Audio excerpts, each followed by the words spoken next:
Autumn rain in Minnesota often comes without warning, but that night it felt orchestrated. Heavy clouds rolled across the sky like a wool blanket, the air damp with the smell of wet earth. I, Evelyn Carter, 68 years old, sat quietly in the silver Mercedes, staring through a windshield already dotted with raindrops. Beside me, Richard, my husband of nearly 40 years, wore the same hard expression he used when finalizing a deal. His words still echoed he was going to leave me here nearly 37 miles from home. Before we dive into true revenge stories, drop a comment and tell us where you're watching from. Hearing from people around the world makes these stories even more powerful and reminds us how connected we all are. "Get out, Evelyn," he ordered, his voice clipped final. "You need to learn a lesson. Walking home might help you remember your place." I didn't argue. I'd heard that tone before so many times. In the early years, I used to plead to cry to fight back. Now I simply sat still, my hand brushing against the phone tucked in my coat pocket. My thumb pressed the record button. Beep. Another piece of evidence was safely stored. Richard's eyes stayed fixed on the empty road ahead. His fingers tapped the steering wheel in that familiar rhythm I used to see at investor dinners when he was calculating profits in his head. That same gesture now measured out his cruelty. I opened the car door. The hinges groaned, as if reluctant to let me go. Cool rain struck my shoes the moment I stepped onto the cracked asphalt. I wore no raincoat, just a gray sweater my daughter had given me years earlier. The road stretched dark and empty, the only structure in sight, an abandoned rest stop windows, boarded up long since forgotten. "Start walking," Richard said, not turning toward me. "By the time you make it home, maybe you'll learn respect." The engine roared and the tires sprayed water as the Mercedes shot forward. Headlights glowed red, then vanished around the bend, leaving me alone with the steady patter of rain. Silence pressed in. No cars, no voices, only the sound of my heartbeat and the storm arriving on schedule. 6 months earlier, I might have broken down. I might have panicked, called him back, begged to be taken home. For decades, I had believed this marriage, however bruised, could still be salvaged. But not tonight. Tonight, when my fingers curled around the phone, still recording his words, I understood this wasn't the start of my ruin. It was the beginning of my freedom. I pulled the sweater tighter around my shoulders, water streaming down my gray hair like threads of silver. I wasn't afraid of the storm. In fact, I had been waiting for it. For months, I had prepared for this exact moment. You're misremembering every cruel remark about groceries or bills, every sudden disappearance of heirlooms that later reappeared in strange places, all of it had been documented. Every lie, every withdrawal, every betrayal. Richard thought he held the power. What he didn't know was that his arrogance had been my shield, and now it would be his downfall. Rain fell harder, soaking my shoes, dripping cold against my skin. But inside I felt a steady warmth. I was not stranded. I was not defeated. I was walking towards something better. What Richard never imagined was that I was not alone. Just beyond the dark shell of that rest stop parked out of sight waited a black pickup truck. Inside sat my younger brother Thomas, once a Marine, now the quiet protector I had trusted with my life. He carried an umbrella, a thermos of hot coffee, and the kind of loyalty Richard had never been able to buy.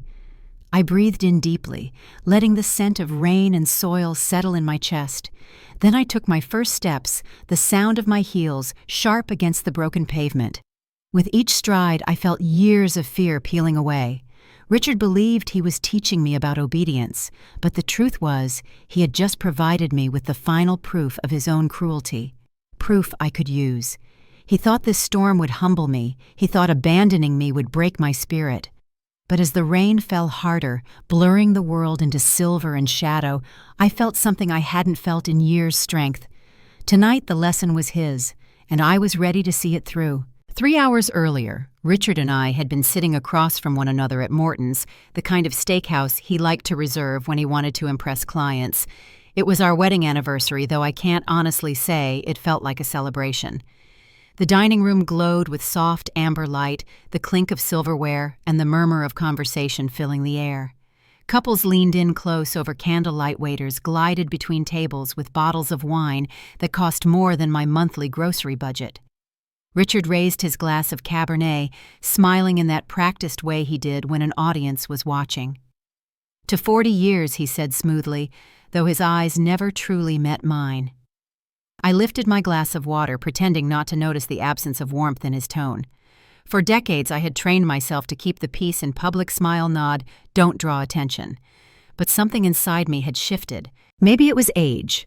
Maybe it was the years of dismissive remarks and gaslighting. But that night, the weight of silence became unbearable. "Richard first," he said carefully. My voice steady, though my hands trembled under the white linen tablecloth. "There's $12,000 missing from our joint account. I checked this morning. Do you know where it went?" He didn't flinch. He didn't even look surprised. Instead, he dabbed the corner of his mouth with his napkin, then set it down with surgical precision. "You're imagining things again," he said, his tone low but sharp. "I told you to leave the finances to me. You don't understand how these transfers work." I forced a smile as the waiter passed by, pouring more wine into his glass. When we were alone again, I leaned closer. "I may not have a finance degree, Richard, but I know when money disappears. 12,000 doesn't just evaporate." He let out a quiet laugh, the kind that once charmed clients, but now felt like a blade sliding between my ribs. "This is exactly why I don't tell you things. You blow them out of proportion. You embarrass me with your suspicions. You don't respect boundaries. Embarrass him." That was the word he always used. When I asked questions about strange withdrawals, I was embarrassing him. When I noticed an unfamiliar earring in our bedroom, I was embarrassing him. When I expressed doubt about his late nights, I was embarrassing him. Somehow his lies were my shame. That night, as the candlelight flickered against his face, I realized the man across the table wasn't trying to protect me from worry, he was protecting himself from exposure. The expensive suit, the well-polished smile, the air of authority, all of it was a mask for a man who was hiding something he didn't want me to find. I took a sip of water, steadying myself. My phone was in my purse, its recording app already set to standby. For months, I'd been documenting conversations like this. Little pieces of evidence captured not with anger, but with quiet patience. Patience I knew would one day be necessary. "Richard," I said softly, "I have every right to ask. It's our money." His jaw tightened, the smile slipping for just a second. "No, Evelyn," he corrected. "It's my money. I earn it. I manage it. You spend it on ridiculous things like organic produce and charity luncheons. You should be grateful I let you use it at all." I lowered my gaze to the table, letting him believe his words had silenced me. Inside, though, something hardened. I thought of the pearl earring I had discovered under our bed just 2 days before one I knew wasn't mine. I thought of the whispered phone calls he took late at night, of the way he closed his laptop the moment I entered the room. The steak arrived seared, perfectly garnished with sprigs of rosemary. He dug in with enthusiasm, as though the conversation had never happened. I, on the other hand, pushed my food around the plate, appetite gone. To anyone watching, we were a couple enjoying a milestone anniversary, basking in the glow of fine dining. But beneath the table, my phone was running, capturing every word, every denial, every shred of arrogance. By the time dessert arrived, a chocolate lava cake Richard insisted we share, I knew exactly what was coming. He was restless, glancing at his watch, tapping his foot under the table. He wanted the dinner over with, not because he was bored, but because he had something planned. And he did. Hours later, as the storm clouds gathered and the highway stretched before us, he delivered his lesson. He believed leaving me in the rain would teach me humility. What he didn't realize was that his cruelty had taught me something far more powerful: how to be prepared. That night at Morton's, he thought he had silenced me. Instead, he gave me another recording, another piece of proof, another step toward the freedom I'd been quietly building. Looking back, I can't say the warning signs weren't there. They were everywhere, like cracks running through old plaster hairline, at first easy to ignore, but spreading slowly until the wall itself began to crumble. For years I told myself that every sharp word, every dismissal, every controlling gesture was just stress or fatigue or the way men are. But deep down, I knew better. It started with little things: grocery receipts left on the counter circled in red pen, $70 for produce. Richard would scoff. Are we running a farmer's market now? Never mind that he was the one who demanded elaborate dinner parties, the kind where his clients expected 3 courses and wine pairings. I wasn't buying food for myself, I was stocking the theater of his success. Then came the missing objects. A necklace my mother had given me vanished from my jewelry box, only to reappear a week later in a drawer I never used. A checkbook disappeared and turned up behind the washing machine. I once accused myself of losing my mind, of becoming forgetful. Richard encouraged that idea, shaking his head with feigned concern. You're so scattered lately, Evelyn. Maybe you should see a doctor. Early memory issues can be serious. I believed him. I actually wondered if something was wrong with me. At 68, I knew the risks of aging, and the thought of slipping into confusion terrified me. He used that fear like a scalpel, cutting into my confidence bit by bit. Gaslighting, they call it now. I didn't know the word then, but I lived the reality. Conversations denied, promises twisted. You never told me about that. I never said that. You must be imagining things. After a while, I stopped trusting my own memory. I carried notebooks around the house, jotting down dates and times, scribbling reminders, just to reassure myself that I wasn't going crazy. The finances were worse. Richard insisted on handling everything, which I agreed to at first. He had the degree, the career in investments, the confidence. I told myself it was practical, but practicality soon became control. I no longer had a credit card in my own name. He closed my checking account, telling me it was simpler to run everything through one household account. When I asked questions, he brushed me off like an impatient teacher. You wouldn't understand, Evelyn. Leave the numbers to me. For a long time, I obeyed. I thought that was what a good wife did, support trust, avoid conflict. But slowly the trust curdled into dependency, and dependency became entrapment. I couldn't buy a pair of shoes without his approval. I couldn't send a birthday gift to our granddaughter without him reminding me how much it cost. And when I finally dared to ask where the money was going, where the thousands of dollars in withdrawals were ending up, he turned on me with the ferocity of a cornered animal. The affair, though, that was the crack I couldn't plaster over. At first it was just whispers on the phone late at night, then receipts for hotels in town when he claimed to be traveling for business. The final straw came in the form of a pearl earring I found under our bed, one I knew wasn't mine. When I confronted him, he smirked that cruel little curl of his lip and said, "Don't be ridiculous. You probably dropped it there yourself." That moment sealed something inside me. The Evelyn who had once begged for reassurance, who had once believed his explanations, who had once blamed herself for his coldness, that Evelyn began to fade. In her place grew someone quieter, more deliberate, someone willing to bide her time. I began recording every insult, every financial lecture, every denial. I started saving receipts, copying bank statements, photographing documents when he wasn't looking. I told him I was volunteering more at church so I could have time away to meet with Valerie, the forensic accountant. I said I was helping a neighbor so I could slip away to meet Rebecca, the attorney. For once, I let him underestimate me, and he did gladly. The truth is, I had spent my whole life playing the role Richard cast me in, the accommodating wife, the silent partner, the woman who smiled and nodded while he held court. But under that performance, I had not forgotten who I was. Before Richard, I had a career, a mind sharp enough to manage millions in investments. I had simply buried that part of myself under years of trying to keep the peace.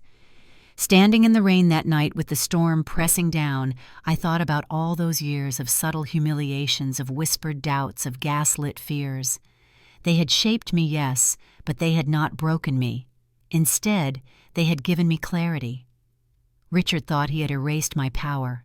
What he didn't know was that every cruel word, every missing dollar, every planted seed of doubt had been teaching me a different lesson, the lesson of preparation, of patience, of resolve. And so as the storm gathered strength around me, I realized something I wished I had seen years ago. The signs were never hidden. I just needed to stop ignoring them. If you're still watching, comment 1 so I know you're still with me. The rain was falling harder now, soaking through my sweater, dripping cold down my neck. I wrapped my arms around myself and turned toward the outline of the abandoned gas station, its boarded windows like blind eyes staring into the storm. To anyone else, it was just a forgotten ruin on a deserted stretch of highway. To me, it was a marker, a signal, the meeting point I had rehearsed in my mind countless times. I walked carefully across the cracked asphalt weeds, pushing up through broken pavement water, pooling in dark patches under my shoes. My heart was pounding, but not from fear. It was pounding because I knew what waited for me beyond that rusted sign, half fallen and squeaking in the wind. A set of headlights flickered once, then went dark. The sound of a truck door opening broke through the rain. And then I saw him. Thomas, my younger brother, tall and steady, stepping out of his black Ford pickup like a soldier reporting for duty. He held an umbrella in one hand and a thermos in the other. His hair was wet, plastered to his forehead, but his face wore the calm expression I had leaned on so many times in my life. Got everything. He asked, his voice low, purposeful. Every word I answered, holding up the phone. The recording had captured Richard's command perfectly. You need to learn a lesson. Walk home. 37 miles. My husband's cruelty preserved in digital ink, ready to be used. Thomas shook his head, handing me the umbrella. Years of watching him control you was bad enough. But this... He gestured at the empty highway, the boarded station, the sheets of rain slanting sideways. This is criminal abandonment.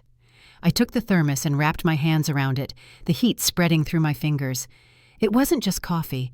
It was comfort, reassurance, strength poured into something I could hold. Rebecca's going to have a field day with this, Thomas said. That recording alone is enough to make a judge's blood run cold. I nodded.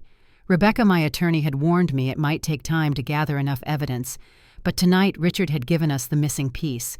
Proof not just of financial abuse, but of emotional cruelty and reckless endangerment. Proof no lawyer could spin away.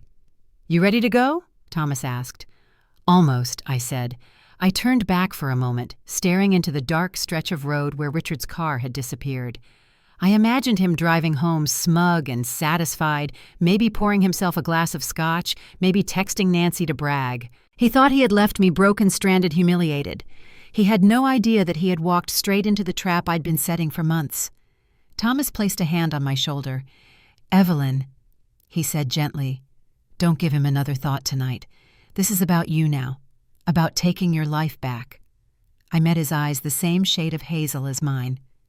Growing up, Thomas had always been the protector, the one who shielded me from bullies, the one who fixed the tire when Dad wasn't around, the one who stood quietly at the back of the church when I got married, even though he never liked Richard. You saw it, didn't you? I asked softly. From the beginning, he admitted. The way he looked at you like you were something to manage instead of someone to love. I should have said more. I should have stopped him. You did what you could, I told him. And you're here now. That's what matters. We walked together to his truck, the rain hammering against the umbrella. He opened the door for me like he always had, and I climbed into the familiar worn leather seat. It smelled of coffee and pine air freshener, a scent far more comforting than the cold sterility of Richard's Mercedes. As Thomas started the engine, the wipers struggling against the downpour, I felt the first flicker of safety I'd known in years. My brother wasn't just giving me a ride, he was giving me a lifeline, a way out of a life that had been shrinking around me for far too long. We pulled away from the gas station, slowly, headlights cutting through sheets of rain. I looked out the window, watching the storm swallow the empty road behind us. For a brief moment, I let myself imagine Richard returning to the spot, expecting to find me drenched and broken, only to find emptiness. That thought warmed me more than the coffee ever could. Thomas glanced at me as we merged onto the back road, his expression steady but firm. We've practiced this, Evelyn. Every detail, no mistakes. From here on out, we follow the plan. Val's got the accounts documented. Rebecca's ready with the papers. And you, he glanced at the phone in my lap. You've got his voice on record. I nodded. The plan we had built in secret over 8 long months was no longer just theory. Tonight, it became reality. For the first time in decades, I didn't feel like a wife at the mercy of her husband's whims. I felt like something else entirely, a woman with a plan, a woman with allies, a woman ready to take back her life. The storm raged outside, but inside that truck I felt calm, because I knew the truth Richard never saw coming. I wasn't the one being left behind. He was. The drive into town was long, the storm hammering the windshield with a steady fury, but I didn't mind. For the first time in years, every mile forward felt like a mile away from Richard's shadow. Thomas kept both hands steady on the wheel, his posture calm, almost military. He didn't speak much, and I didn't need him to. His presence was enough. My mind wandered to the women who had quietly become my lifeline. Without them, I might still be doubting myself, still second-guessing every thought Richard told me was foolish. But they had given me something he never expected: the power of truth. The first was Valerie Huang. I met her through a women's support group at the library, though on the surface, she didn't look like the type to battle financial predators. She was petite, soft-spoken, with wire-rimmed glasses that often slid down her nose. But behind those quiet eyes lived a razor-sharp intelligence. Valerie was a forensic accountant, the kind of professional hired by law firms to uncover embezzlement schemes. She had spent her career untangling the tricks of men like Richard. When I first told her about the missing funds in our household accounts, she listened without judgment. "You're not crazy, Evelyn," she said gently, sliding her glasses back up. "You're being siphoned. He's creating patterns small at first, then larger. That's how financial abuse works." She showed me how to pull statements from the bank's online portal, how to flag transactions that didn't belong, how to screenshot and store them in encrypted files Richard would never find. Within weeks, she had built a map of Richard's secret transfers, arrow after arrow, pointing to offshore accounts I never knew existed. The second was Rebecca Miles. If Valerie was the scalpel, Rebecca was the sword. Tall, poised, and relentlessly direct, she was one of Minneapolis's toughest divorce attorneys, with a reputation for exposing financial abuse in court. A mutual friend introduced us, swearing she was the only one ruthless enough to take Richard on. Rebecca didn't sugarcoat things. "Evelyn," she said during our first meeting, leaning forward in her sleek office chair, "men like your husband don't just want control. They want to erase you financially, legally, emotionally. If you don't fight back strategically, you'll be left with nothing." Her words shook me, but they also lit something inside. For years I had accepted Richard's narrative that I was weak, unskilled, dependent. Rebecca's bluntness was a slap of reality. She wasn't offering pity. She was offering a battle plan. So the three of us, Valerie, Rebecca, and me, became something Richard could never imagine: a team. Valerie tracked every dollar he moved, documenting transfers in spreadsheets thick with red flags. Rebecca built a case file page after page until it filled 3 heavy boxes: bank statements, photographs, copies of emails I had smuggled from Richard's office when he left his laptop unattended. And Thomas, my steady brother, became our silent shield, ferrying me to meetings, installing hidden cameras under the guise of upgrading home security and keeping the equipment safe. Richard, of course, suspected nothing. He believed in the mask I wore at home, the subdued wife, compliant and apologetic. He thought the notebooks I carried around were lists of groceries, not records of his gaslighting. He thought my evenings volunteering were harmless attempts to stay busy, not strategy sessions with a lawyer and an accountant. If only he knew. In truth, I had spent 8 months rehearsing tonight's storm. Every detail had been mapped out: the emergency credit card under my maiden name, the hotel room booked in cash, the escape route Thomas drove that avoided highways where Richard might spot us. Each step was carefully layered, like the threads of a safety net, waiting to catch me. Now sitting in my brother's truck with the rain blurring the world outside, I thought about what Valerie had told me last week. Abuse thrives in silence, Evelyn. Documentation is light. The more you gather, the less power he has. And Rebecca's words echoed too. One day he'll hand you the rope he'll hang himself with. All you have to do is let him. Tonight Richard had handed me that rope.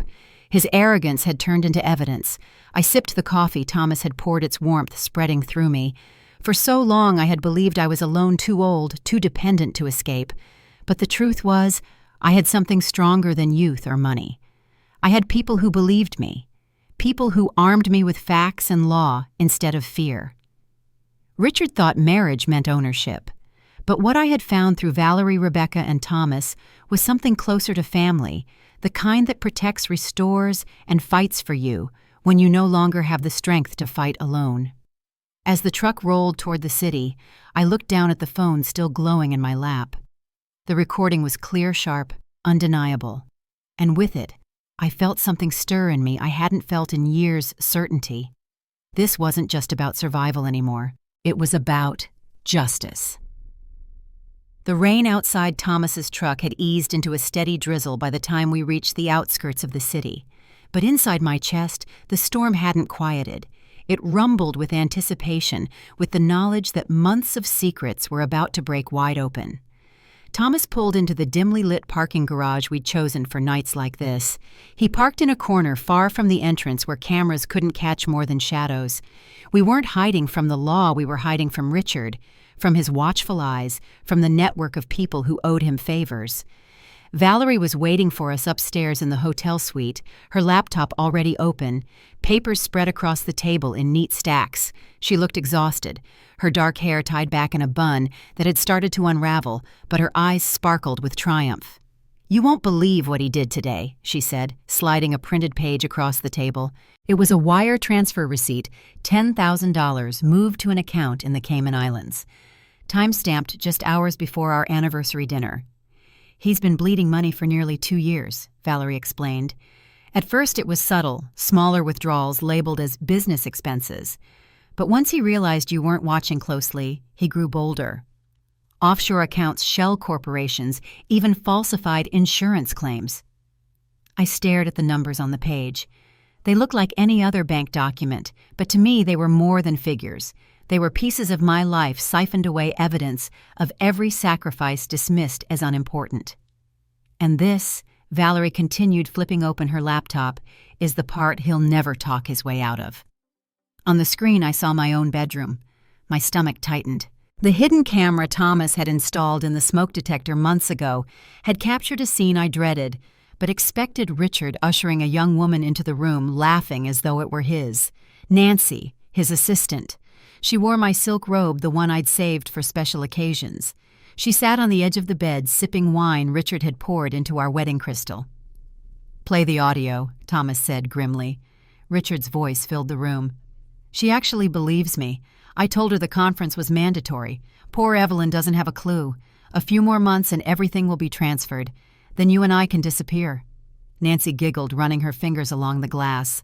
"What about the prenup?" Richard chuckled. "It's ironclad. She gets nothing.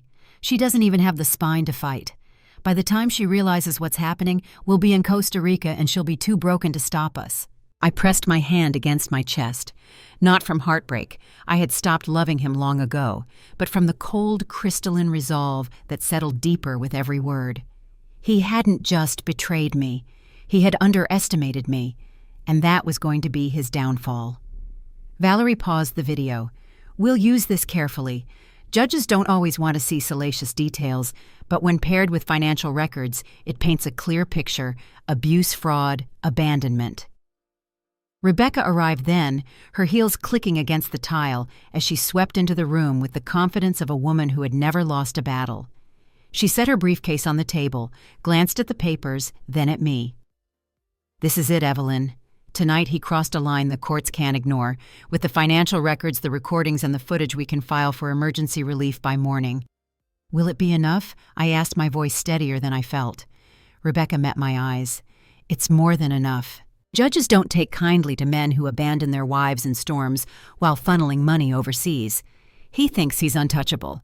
We're about to show him otherwise." Thomas leaned against the wall, arms crossed. "He's at home right now thinking she's out there walking through the rain. Probably congratulating himself. He doesn't have a clue that the net's already around his neck." I sipped the last of the lukewarm coffee, letting the bitterness settle on my tongue. For months, I had collected every slight, every insult, every disappearance of money and affection. Richard thought those moments had weakened me, but in truth, they had become ammunition. Valerie closed her laptop and stacked the papers. Tomorrow, he'll wake up thinking he won. By tomorrow afternoon, he'll learn what it feels like to lose everything. I nodded slowly. He wanted me to learn my place. I think it's time he learned his. The room fell quiet, the kind of silence that comes when a plan has finally crystallized. Rain tapped softly against the window. For the first time in years, I felt like the storm wasn't something to endure. It was something I could use. The city lights blurred through sheets of rain as Thomas's truck pulled into the side entrance of the downtown hotel. We had practiced this moment so many times that it felt almost rehearsed because it was. Every detail mattered, the timing, the location, even my appearance. Tonight, I wasn't Evelyn Carter, the woman who had planned her husband's downfall. I was Evelyn Carter, the wife abandoned in a storm, shaken and vulnerable. Thomas parked beneath the awning, the engine idling as he looked at me. "You're ready for this?" he said, his tone steady but filled with quiet conviction. I nodded, clutching the small overnight bag we had packed weeks earlier. Inside were just enough clothes to look like I had escaped with nothing, along with copies of the documents Rebecca insisted I keep close. My heart beat steadily, not from fear, but from the knowledge that the role I was about to play would be the final piece of the puzzle. "Remember," Thomas said, his hand resting briefly on mine. "You're not lying, you're just showing them the truth in a way they can't ignore." I opened the door, letting the rain soak me once more before stepping into the bright lobby.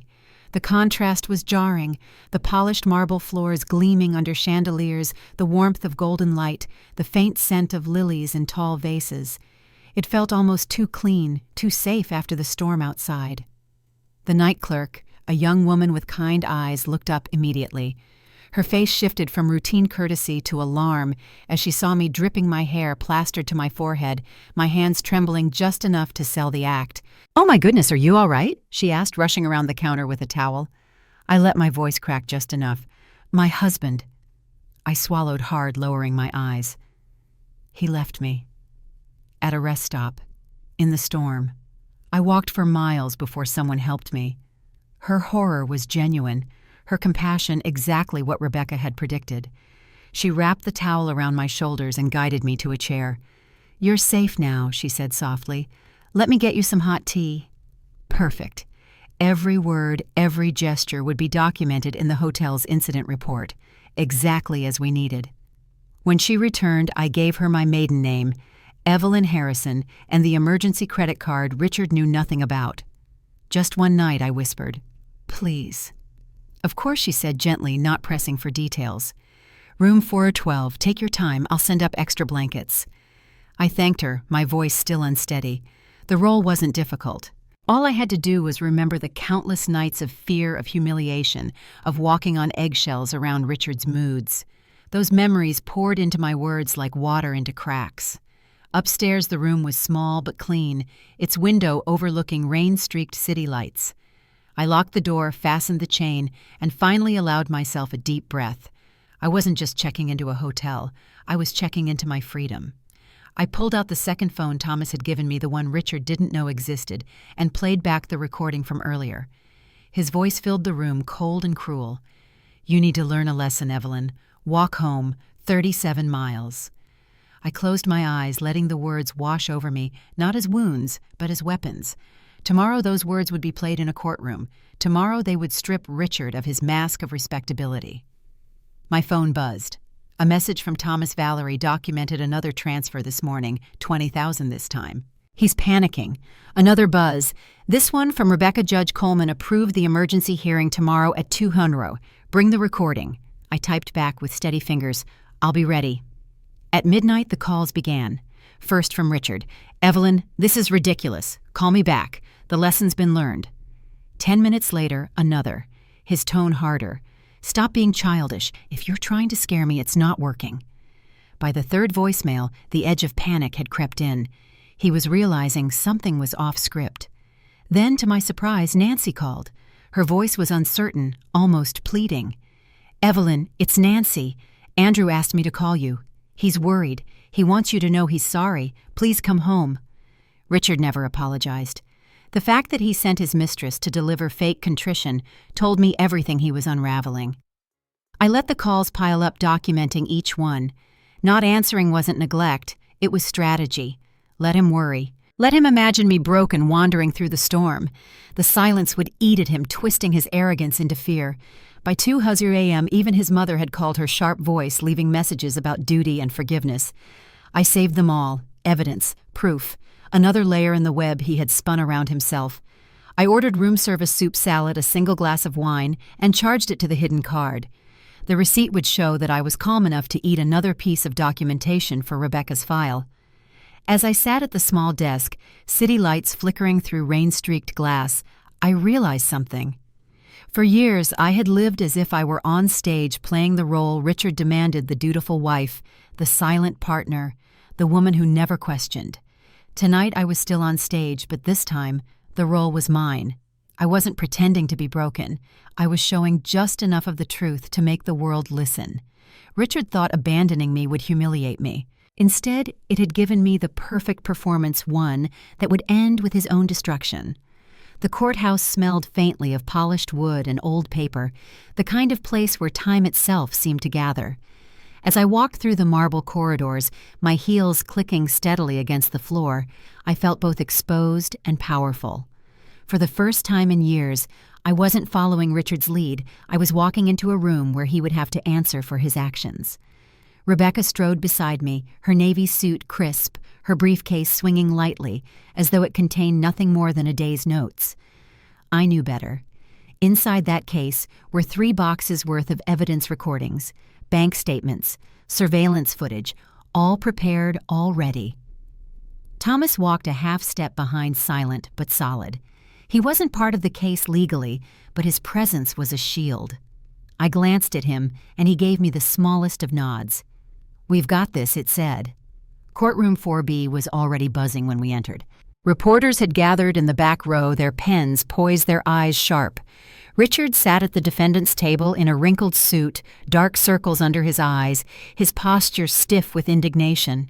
Beside him sat a lawyer I recognized from the news, Richard Blackwood, a man known for defending the powerful with ruthless precision. But even from across the room, I could see the cracks. Richard's tie was crooked. His hair, usually styled within an inch of perfection, looked hastily combed, and when his eyes met mine, they burned with a mixture of rage and fear. "All rise," the bailiff called as Judge Patricia Coleman entered. She was a woman in her 60s, her black robe flowing as she took her seat, her expression one of practiced authority. "We are here for an emergency petition filed by Mrs. Evelyn Carter," she announced, adjusting her glasses. "This matter concerns allegations of spousal abandonment, financial misconduct, and fraud. Mr. Blackwood, I understand you were retained this morning." "Yes, Your Honor," Blackwood replied smoothly. "We respectfully request a continuance to review the evidence," denied Judge Coleman said without hesitation. "Given the allegations, time is of the essence. Proceed." Rebecca rose, her presence commanding without being theatrical. "Your Honor, at approximately 9:15 last night, my client was deliberately abandoned by her husband, Mr. Richard Carter, at a rest stop 37 miles from their home. He left her without transportation during a severe storm. We have an audio recording of the incident." She pressed play on a small speaker. Richard's voice filled the courtroom, clear and cold. "You need to learn a lesson, Evelyn. Walking home might teach you some respect." Gasps rippled through the gallery. I kept my gaze steady on Richard. His face drained of color, his lips pressed into a hard line. Blackwood leaned toward him, whispering urgently, but Richard only shook his head. Rebecca continued, her tone measured. "This recording is not an isolated event. It is part of a documented pattern of abuse and financial misconduct. With the help of a forensic accountant, we have traced over $2 million in hidden transfers to offshore accounts. We also have surveillance footage of Mr. Carter bringing his assistant into the marital home and discussing plans to abandon my client with nothing." Blackwood jumped to his feet. "Objection, Your Honor. Irrelevant and prejudicial." Judge Coleman cut him off. "Sit down, Mr. Blackwood. If this evidence exists, I will see it." Valerie, seated behind us, handed over a flash drive. Within minutes, the courtroom screen displayed footage of Richard in my bedroom, Nancy draped in my robe. His voice rang out smug and damning. "She'll never fight it. She doesn't have the spine," a reporter scribbled furiously in the back row. Richard's composure cracked, his jaw tightened, his hands clenched into fists on the table. Judge Coleman's expression darkened as she turned back to him. "Mr. Carter, did you abandon your wife in dangerous conditions last night?" Richard straightened his tie, his voice straining for control. "Your Honor, this is a misunderstanding. My wife and I had an argument. She chose to leave the vehicle." "It's a yes or no question," Mr. Carter, the judge, interrupted. His jaw twitched. "Yes, I left her, but she had her phone. She could have called someone." "How considerate," Judge Coleman replied dryly. Murmurs filled the courtroom. Rebecca pressed forward. "Your Honor, we ask for an emergency injunction freezing all marital assets as well as immediate protective orders for Mrs. Carter." Blackwood stood again, his voice raised. "This is outrageous. These so-called recordings could be fabricated. My client is a respected businessman." At that moment, the courtroom doors opened. 2 federal agents entered, followed by a man I recognized, Tom Jennings, an investigator with the SEC. He approached the bench, handing the judge a folder. "Your Honor, I apologize for the interruption, but we have a federal warrant for Mr. Carter's arrest on charges of wire fraud and embezzlement." The gallery erupted. Reporters rushed to their feet. Richard's head whipped around his face, contorting in disbelief. "This is a setup," he shouted, pointing at me. "She did this. She's been planning it for months." Judge Coleman banged her gavel. "Control yourself, Mr. Carter. And thank you for confirming on the record that your wife has indeed been documenting your behavior." I sat still, my hands folded calmly in my lap. For years, Richard had told me I was powerless, that I would crumble without him. But now, in front of the court, he was the one unraveling. The judge's voice was firm. "Effective immediately, all marital assets are frozen, Mrs. Carter is awarded exclusive use of the marital home and temporary support. Mr. Carter, you are ordered to remain 500 feet away from your wife. Federal agents, you may proceed with your warrant after we conclude here." Richard slumped into his chair, his face pale, his hands shaking. For once, he had no clever words, no smirk, no mask. I exhaled slowly, a weight lifting from my chest. This wasn't the end, not yet. But it was the beginning of his downfall.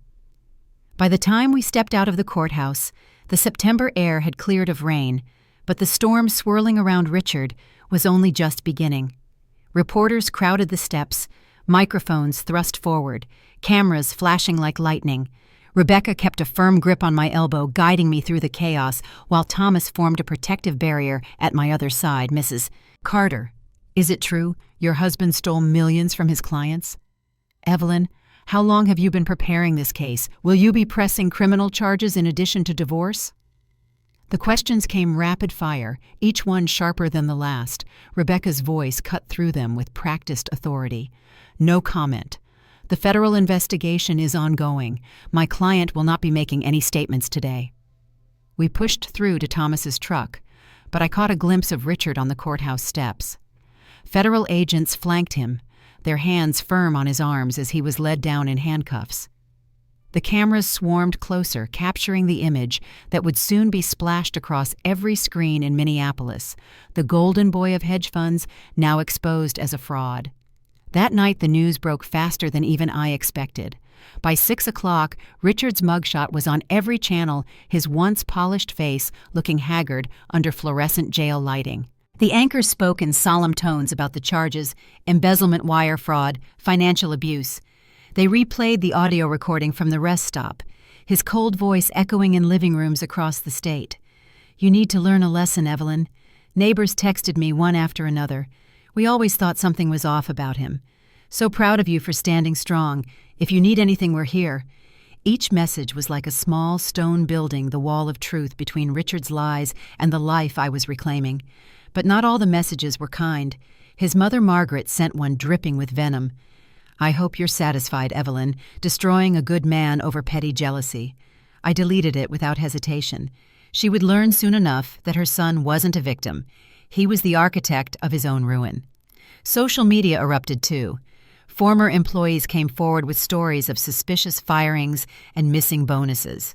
Clients demanded their money back, furious that the man they had trusted with their retirements had betrayed them. And then the most devastating blow of all, Nancy herself went public.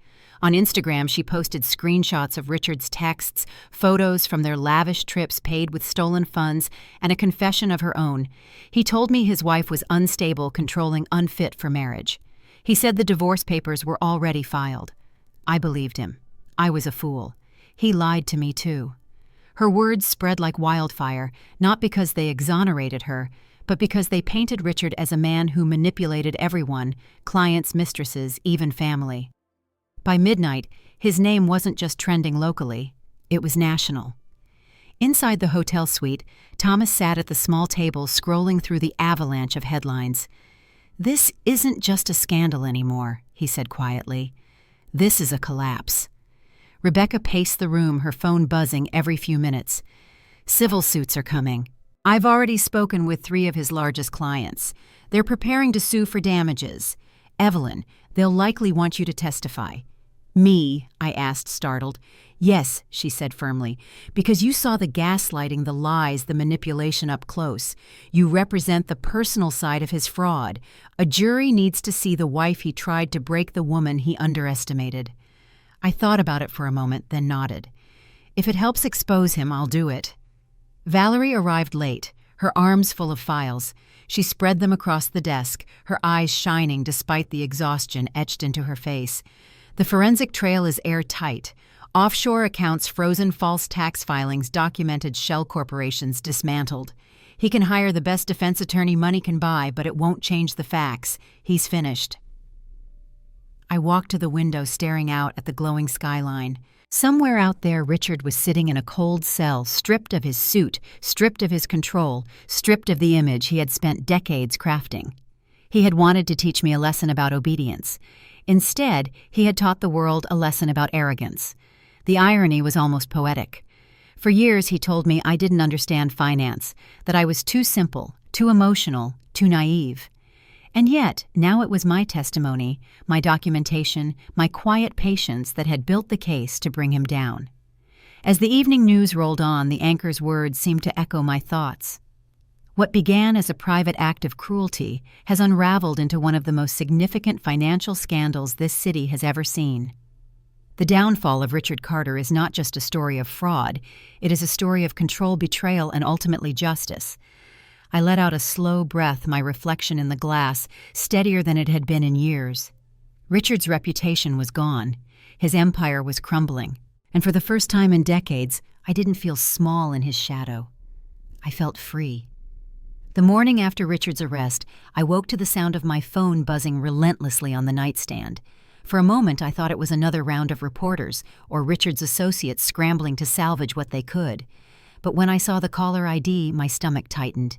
Jennifer, my younger sister, the one I had spent years protecting from her own worst habits, the one who had leaned on me for money, for excuses, for forgiveness, more times than I could count. I let it ring twice before answering. "Jennifer," I said, my voice cautious. Her tone was shaky, almost panicked. "Evelyn, please, I need to explain." I closed my eyes, bracing myself. "Explain what?" Her words tumbled out in a rush. "I didn't know what he was planning. I swear I didn't. Richard told me he just wanted to help. He paid off my debts, Evelyn. $47,000. I didn't know where it came from. I didn't ask. I was desperate. I thought he was doing it for you." The pieces fell into place like shards of glass cutting through clarity. "And in return, what?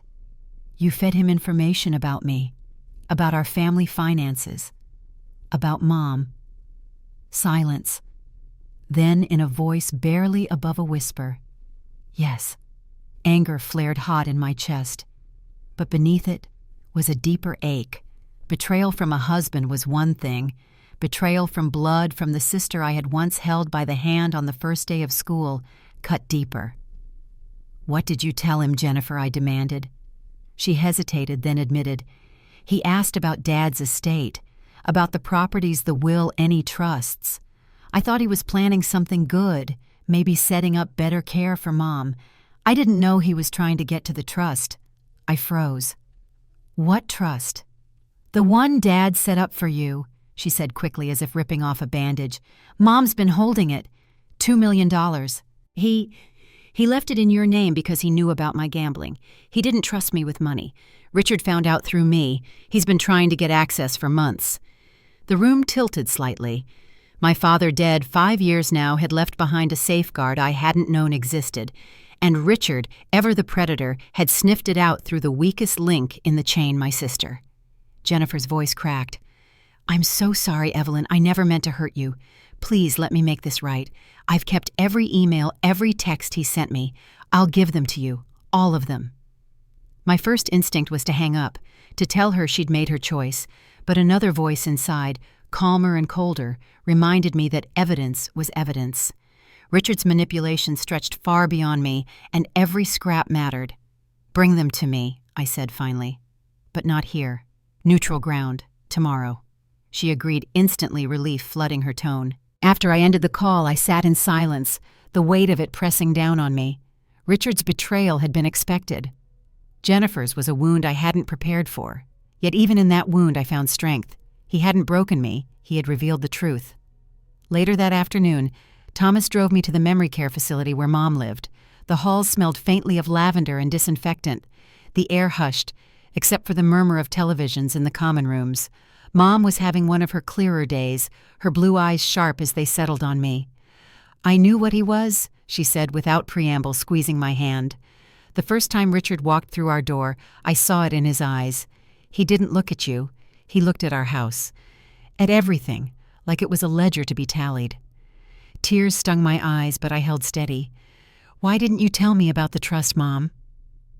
She reached into her bedside drawer and pulled out a small key. Her hand shook, but her voice was steady. "Your father put it in a safe deposit box the week before he died. He said Richard would try to take everything. He wanted you to have something he couldn't touch." I turned the key over in my palm, its weight heavier than gold. My father had seen what I refused to see, and even from the grave he was protecting me. "There's more," Mom whispered. "The bank manager was your father's friend. He has copies of documents Richard tried to forge, loan papers, property transfers, even your signature. It's all there. Proof." The storm inside me shifted into something harder, sharper. Richard hadn't just underestimated me. He had underestimated the people who had loved me before he ever entered my life. As Thomas and I left the facility, I looked down at the key again. It gleamed in the fading light not just as a symbol of money, but as a symbol of resilience, of foresight, of the family bond Richard had tried to exploit but could never erase. He thought I was defenseless. He thought betrayal would leave me powerless. But with every lie exposed, with every secret brought into the light, I felt stronger. This wasn't just about justice anymore. This was about reclaiming the legacy my father had safeguarded and honoring the strength my mother had carried. And Richard Carter was about to learn that some foundation's family memory truth could not be stolen. 4 months after that stormy night, I walked into the federal courthouse wearing a charcoal gray suit I had bought specifically for this day. It wasn't flashy, but it was sharp, dignified, and most importantly, mine. Richard had never seen it before. I chose it deliberately because today wasn't about who I had been in his shadow. It was about who I had become outside of it. The courthouse buzzed with tension. Reporters lined the marble hallway, their cameras ready, their voices rising with each new rumor. I kept my chin high as I passed Rebecca at my side, Thomas trailing just close enough to remind me I wasn't alone. Valerie carried a laptop bag, heavy with files, her eyes scanning every detail, as if the numbers she carried were as dangerous as weapons. Inside the courtroom, Richard sat at the defense table. Even across the room, I could see the changes. His once tailored suits now hung loose on a thinner frame. His perfectly styled hair had grown uneven, as though he no longer had the patience to maintain appearances. But his eyes, those cold, calculating eyes, still searched the room like a predator scanning for prey. He found me, and for just a moment his lips twisted into a smile, not of warmth, but of challenge. I smiled back, calm and steady, the same way I used to over morning coffee when he lectured me about money. Only this time my smile carried weight. It carried truth. The prosecutor assistant U.S. Attorney, Michael Torres, opened with methodical precision. "Ladies and gentlemen of the jury, you will see evidence that Richard Carter committed wire fraud, embezzlement, and elder abuse. You will hear from his clients, his employees, and his own words. This is not just about numbers. This is about betrayal. Betrayal of trust, betrayal of family, betrayal of law. For 11 days, witness after witness took the stand. Elderly clients described how Richard had convinced them to sign documents they didn't understand.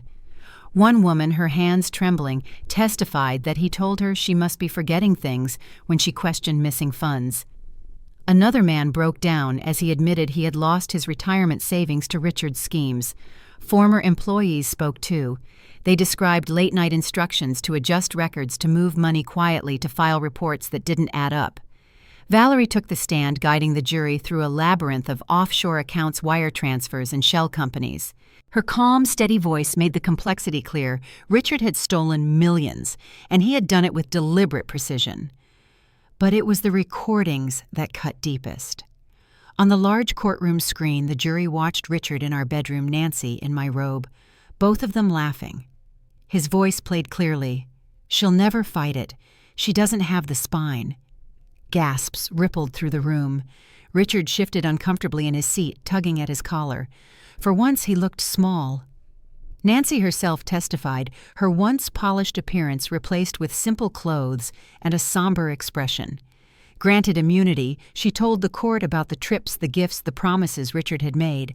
He said his wife was unstable, she confessed, her voice shaking. He said she'd never fight back. I believed him. I was wrong. The defense tried to paint her as bitter vengeful, but the damage was done. She had given the jury a clear view of Richard's arrogance, his manipulation.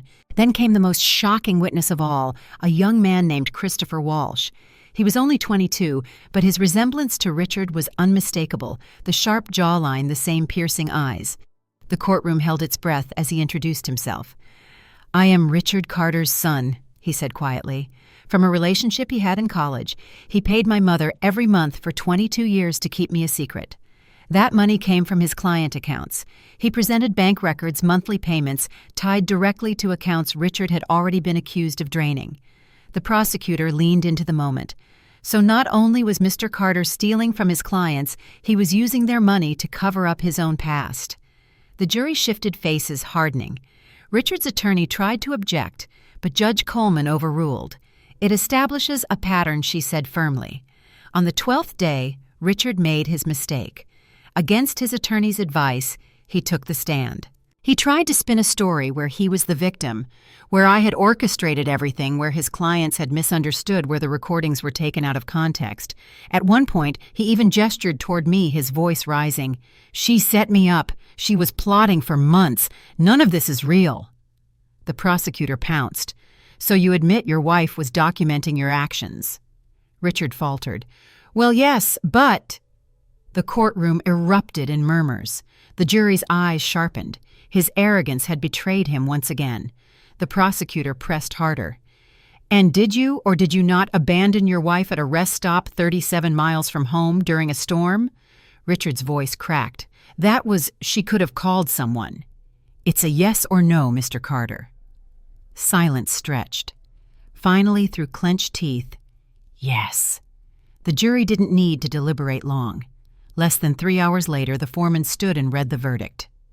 "On count 1 wire fraud, we find the defendant guilty. On count 2 wire fraud, we find the defendant guilty.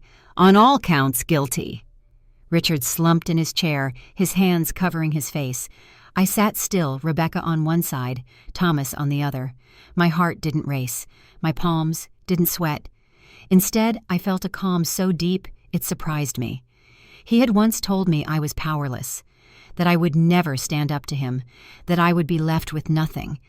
Now, in front of a jury, in front of federal agents, in front of the very world he had fooled for so long, he had been stripped bare. His empire, his lies, his mask all gone. When Judge Coleman announced sentencing for the following month, I rose with Rebecca and walked out of the courtroom. Reporters shouted questions, cameras flashed, but I barely heard them. For the first time in 3 years, I wasn't afraid of what came next. Richard Carter had abandoned me in the rain, convinced I would crumble. Instead, he had taught me how to weather storms and to emerge stronger on the other side. The day Richard was led away in handcuffs, I didn't feel triumph the way I once imagined I would. What I felt was something deeper, release, and the quiet certainty that justice had finally spoken louder than cruelty.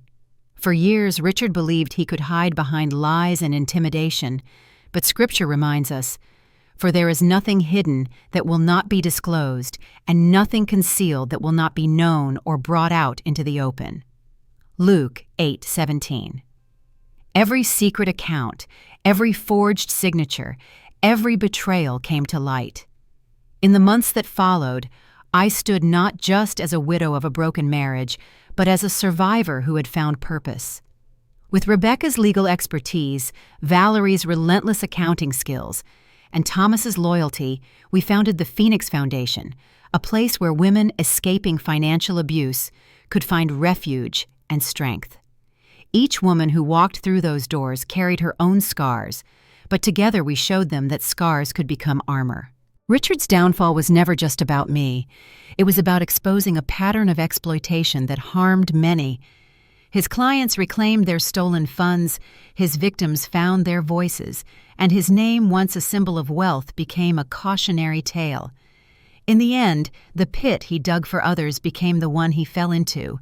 Himself a living echo of the old Western proverb, "He who digs a pit for others falls into it himself."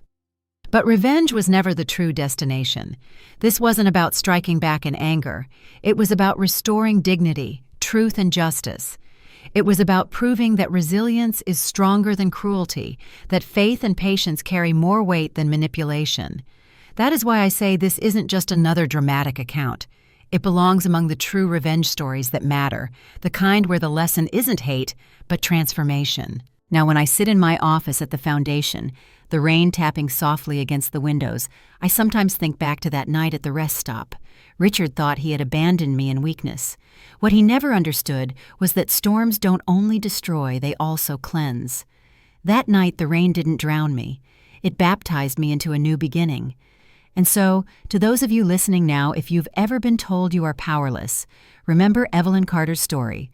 Remember that lies cannot last forever, that justice may grind slowly, but it grinds exceedingly fine, and that with faith and preparation, even the cruelest betrayal can be turned into strength. If this story spoke to you, I invite you to leave a comment, share your own journey, and subscribe for more. Because when we share these stories, we remind the world that no storm is final, and sometimes the greatest justice comes when we rise unbroken.